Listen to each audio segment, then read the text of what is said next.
Hi guys and girls, I'm Obsidian Ant and welcome to Path to Pleiades. This is the final stage of the community goal to get a station out into the Pleiades Nebula. There are two separate objectives for this part.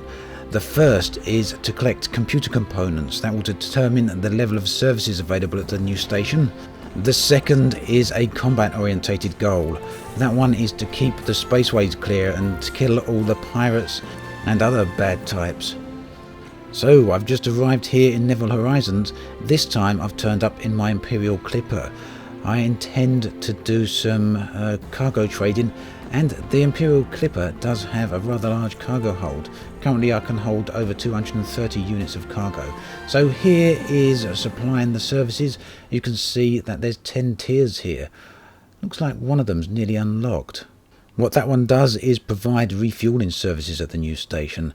And so as you can see, each tier here will unlock new services at the station. So we'll have repair, shipyard, outfitting and so on. The more services we can unlock, the better, because do remember that this station will essentially be all the way out there in the Pleiades on its own. It won't be a case that we can purchase a ship at one station and then jump to another one just to collect a module or two. So really we do want to unlock as many tiers as possible. Computer components should be relatively easy to find, but of course it does depend on how well the supplies of those held up at the other stations. This is the other part of the community goal, the clear the shipping lanes, where it's all focused on combat.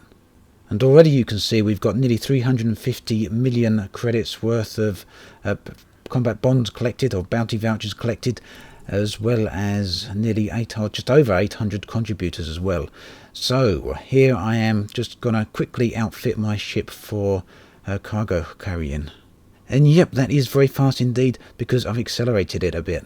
So I'm gonna do the shipment of the computer components first, and then I'll have a look at the combat one later on. I do find Neville Horizons here a rather lovely looking station, mainly due to the fact that the star there is so close to it.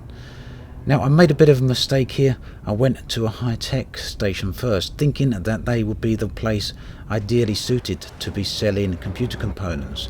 As I got there I realised that obviously wasn't the case, and realised I would need to head to an industrial station instead.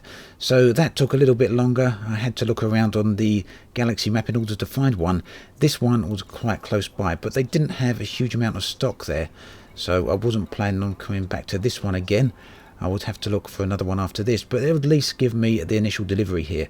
I mean, they've got 2,000 units there. That's enough for just for my ship to do a few runs, but these are likely to run dry rather quickly with all the other players out there buying them up. They are relatively highly priced. I didn't check at Neville Horizons to see what they would be purchasing them for, but I doubt I'll make that much profit on them.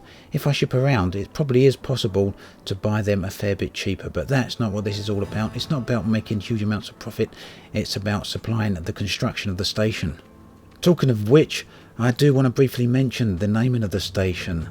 Just as I talked about briefly in my video of 3301 this week, my name was in the running for the name of the station as Obsidian Orbital, and well, enough people voted on it that actually got through.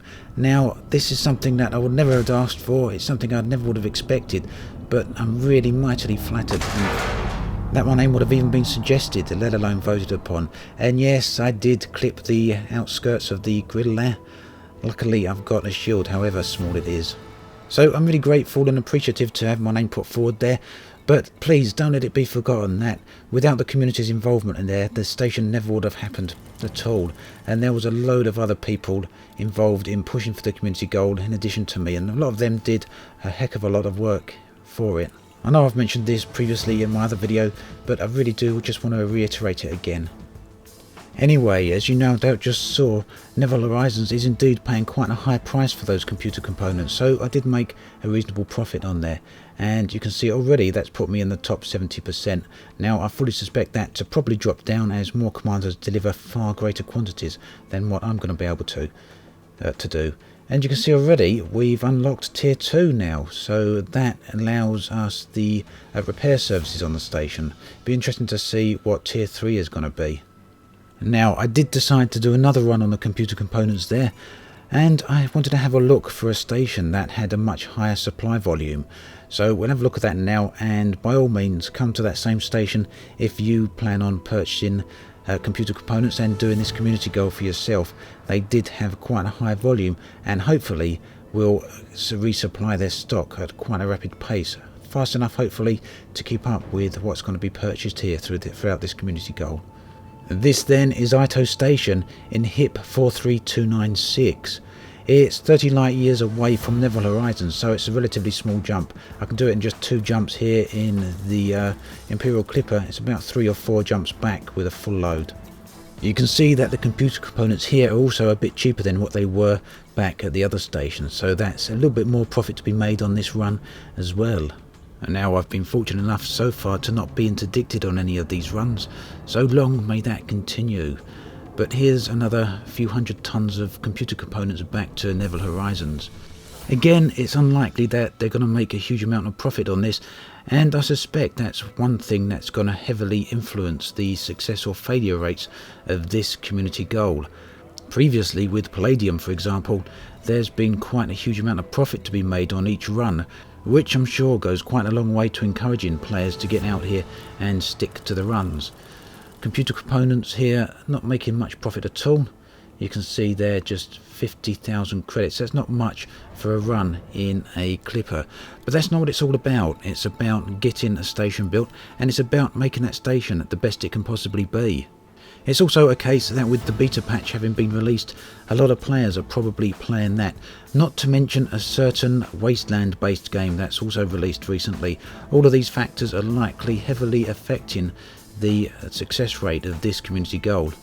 But that's not a complaint. It's great that people have got this far with it. I did also try my hand at a bit of the combat community goal. I swapped out to a Vulture. Some of you may be wondering why I'm not coming here in my Clipper. The problem with that is I really seem to suck at combat with the Clipper, and so far at least the Vulture is by far my most favourite combat focused ship. There's a nice hazardous extraction site here in Cashpoo's system, but when I jumped in here it took quite a while for any decent ships to actually spawn. I eventually found this Fer-de-Lance here, and as soon as I started shooting it we got a rather frustrating little message. How often do you see that one? But anyway, I soon logged back in and was right back at attacking the ships again. The poor little adder here didn't last 5 seconds against the beam laser and the pulse laser.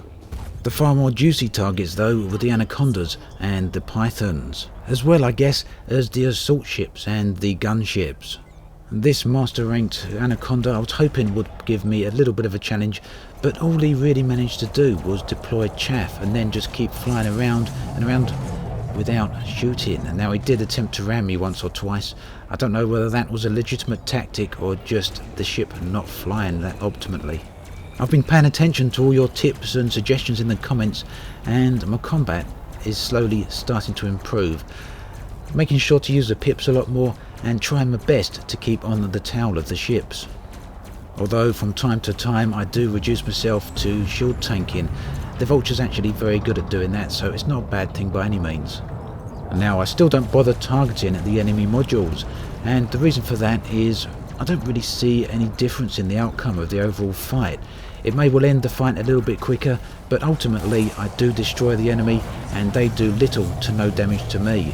I'm sure it may make a difference in the more involved fights, and without doubt it must make a difference in PvP, but for the here and now I don't really see the point in messing around too much with it. But that is just my own personal opinion and by no means a critique on the way other people play. Obviously my own playstyle will change from situation to situation depending on what's going on at any particular moment.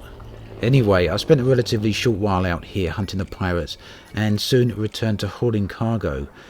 I felt that had a much more overall effect on the community goal, so I wanted to focus on that as much as possible. As of this moment, I still haven't brought in much in the way of computer components, but I'm going to head out there now and try and get as much of that as possible. The goal needs one big final push to get it over the next tier or two, and indeed, if enough people get involved, it should be possible to achieve it. It seems that this particular community goal is one of the more challenging ones. The computer components are quite difficult to source And although we've got nearly 6,000 contributors there and a lot of people putting in huge effort, it still is proving very difficult to get these tiers unlocked.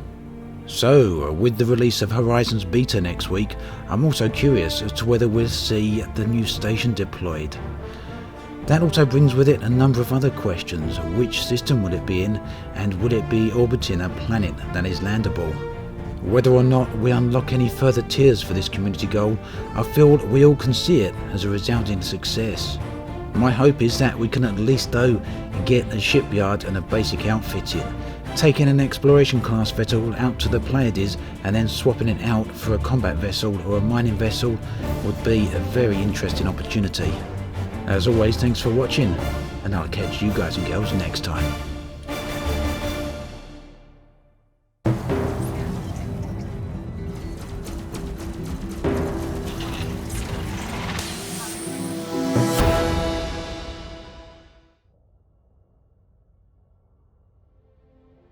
Hi guys and girls, I'm Obsidian Ant and welcome to Path to Pleiades.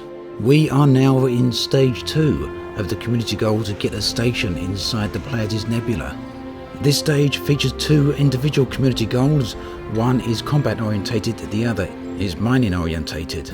Before we get to the combat, I'll be heading out that way a little bit later.